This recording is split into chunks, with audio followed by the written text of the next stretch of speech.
Assalamualaikum warahmatullahi wabarakatuh. Di sini saya akan mempresentasikan sedikit dari tugas konsep teknologi. Sebelumnya izinkan saya memperkenalkan diri terlebih dahulu. Perkenalkan, nama saya Muhammad Nabil Kala dari kelas 1T3, NIM saya 93 2022 067. Oke, di sini saya akan mempresentasikan sedikit dari hasil rangkuman saya setelah menonton video yang berjudul Persiapan Karir di Dunia Kerja dalam Bidang Engineering untuk Persaingan Global. Yang dimana materi ini dibawakan oleh pemateri yang bernama M. Evan Wiryawan. Beliau adalah Senior Manager dari PT Inka. Gitu.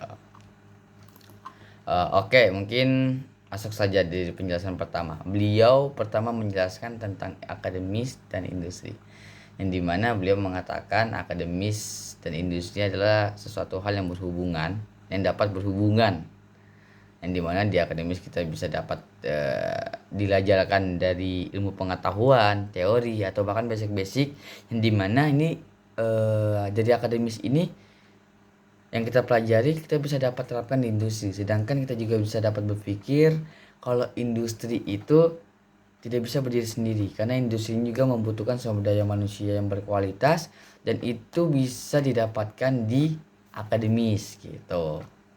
Nah, jadi beliau mengatakan kayak akademis dan industri ini sesuatu hal yang berhubungan dan sebenarnya dapat bekerja sama, bisa bekerja sama untuk menciptakan atau bahasanya bisa berkolaborasi untuk meningkatkan ketahanan nasional dalam meningkatkan ilmu pengetahuan dan teknologi. Nah, jadi bertujuan untuk meningkatkan ketahanan nasional. Salah satunya ketahanan nasional dalam bidang meningkatkan ilmu pengetahuan dan teknologi. Jadi bertujuannya tuh untuk supaya kita bisa berkolaborasi untuk sama-sama berkembang untuk menciptakan perkembangan teknologi supaya kita tidak ketinggalan dengan negara-negara luar yang mungkin sekarang bisa berkembang dengan pesat, berkembang di setiap detiknya, kurang lebih seperti itu. Apalagi dalam bidang teknologi salah satunya gitu. Jadi tujuan berkolaborasi tadi itu supaya bisa menciptakan ketahanan nasional dalam bidang teknologi dan ilmu pengetahuan gitu, supaya bisa mengikuti perkembangan zaman yang sekarang gitu. Setelah itu beliau masuk ke dalam materinya, yang dimana beliau pertama mendefinisikan pengertian dari engineering. Engineering diartikan juga sebagai teknik, dan teknik atau bisa disebut juga dengan rekayasa itu adalah penerapan ilmu dan teknologi untuk menyelesaikan permasalahan manusia. Nah, jadi itu kayak penerapan ilmu. Jadi teknik ini tuh atau bisa dibilang juga dengan rekayasa itu adalah penerapan ilmu. Menerapkan ilmu dan teknologi untuk menyelesaikan permasalahan manusia. Jadi jika ada permasalahan, jadi itu kayak kita menerapkan sesuatu untuk menyelesaikan permasalahan tersebut gitu, permasalahan manusia contohnya. Nah, setelah itu masuk ke definisi dari engineering.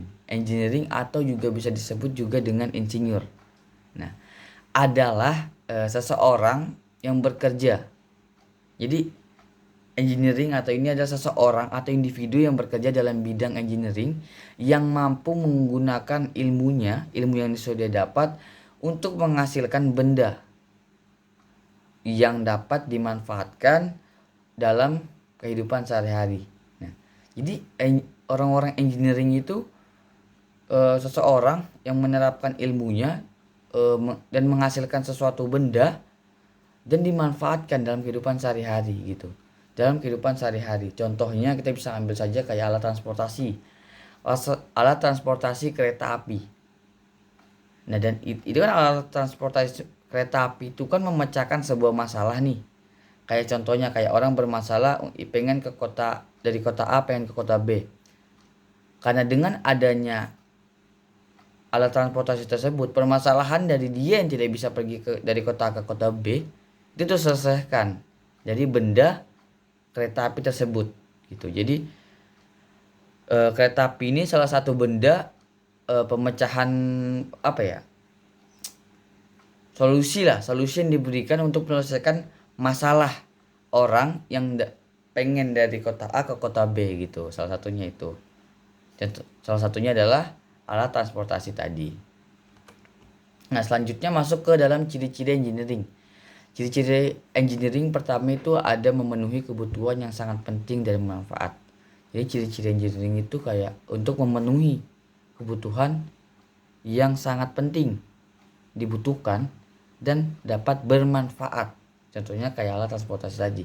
Yang kedua itu menuntut kehati-hatian dan pertimbangan dan tidak tergantung pada standarisasi. Jadi ciri-ciri engineering itu tidak hanya bergantung pada standarisasi, tetapi juga harus menuntut yang namanya kehati-hatian dalam menciptakan sesuatu, dan juga harus dipenuhi dengan yang namanya pertimbangan-pertimbangan gitu, supaya tidak terjadi sesuatu hal atau terjadi sesuatu permasalahan baru gitu. Yang ketiga, melibatkan pada setiap keahlian yang biasanya tidak dimiliki orang. Kebanyakan membutuhkan pengetahuan dan keahlian yang biasanya tidak dimiliki orang banyak gitu bahasanya. Jadi kayak orang-orang engineering ini tuh mempunyai ilmu-ilmu pengetahuan yang sebenarnya tidak dimiliki dari orang banyak gitu. Itu adalah ciri-ciri orang engineering gitu. Tidak semua orang bisa gitu loh bahasanya. Tapi jika semua orang mau pasti bisa gitu. Nah, yang selanjutnya yang keempat itu adalah memiliki kesadaran kelompok untuk mempromosikan pengetahuannya dan tujuan-tujuannya profesional dan untuk memberikan pelayanan sosial. Jadi itu harus ada goalsnya, harus ada tujuannya dulu gitu, untuk memberikan pelayanan sosial. Selanjutnya yang kelima itu adalah memiliki status hukum dan memerlukan standar penerimaan yang diformulasikan dengan baik. Jadi harus mempunyai standar-standar supaya jika dalam penerapannya juga itu bisa bisa dengan baik lah gitu bahasanya dalam penerapannya. Itu adalah ciri-ciri dari engineering. Nah, selanjutnya kita masuk ke bagaimana menjadi engineering. Yang pertama, apa yang harus dimiliki engineering? Yang pertama itu ada minat. Jadi kita harus mempunyai minat dulu nih untuk menjadi seorang engineering. Yang kedua, kita harus mempunyai kemampuan untuk menjadi seorang engineering.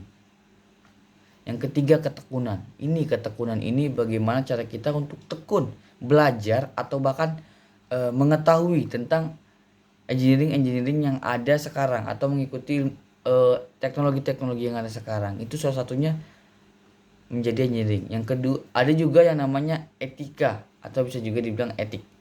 Yang pertama itu ada atau excellence, itu adalah keunggulan-keunggulan. Yang kedua adalah trustworthy atau bisa dibilang juga kepercayaan. Yang ketiga ada honesty atau bisa juga disebut juga sebagai kejujuran atau integritas, selflessness atau tidak egois. Jadi seorang engineering harus mempunyai keunggulan, terpercaya, kejujuran, integritas, peduli dan tidak egois. Dan ada juga skill-skill yang harus dikembangkan nih untuk kita menjadi seorang engineer. Pertama, leadership, problem solving, decision making. Jadi mana leadership adalah kita harus bisa menjadi seorang leader, mengatur nih, bisa menentukan nih yang mana. Untuk kita harus begini, kita harus membawa kelompok kita ke arah mana. Kedua, problem solving, untuk menyelesaikan permasalahan juga. Jadi tujuannya kita harus mencari solusi dalam permasalahan tersebut. Gitu, itu adalah problem solving. Yang ketiga ada decision making. Kita harus tahu kapan kita mengambil keputusan A, kapan kita harus mengambil keputusan B. Jadi kita harus bisa menempatkan kita dalam pengambilan keputusan gitu. Selanjutnya di presentasinya, di akhir presentasi beliau juga memberikan peran engineering untuk bangsa Indonesia. Itu terdapat 3 pilar pembangunan nasional. Yang pertama, peningkatan sumber daya manusia berkualitas. Jadi orang ini harus bisa meningkatkan. Yang ketiga, peningkatan ilmu pengetahuan dan teknologi untuk merespon masalah pembangunan. Yang ketiga adalah peningkatan daya saing nasional gitu. Jadi itu adalah presentasi, itu adalah rangkuman dari saya setelah menonton video dari pemateri M. Evan Wiryawan. Jika ada kekurangan atau kesalahan mohon dimaafkan. Wabillahi taufiq wal hidayah. Wassalamualaikum warahmatullahi wabarakatuh.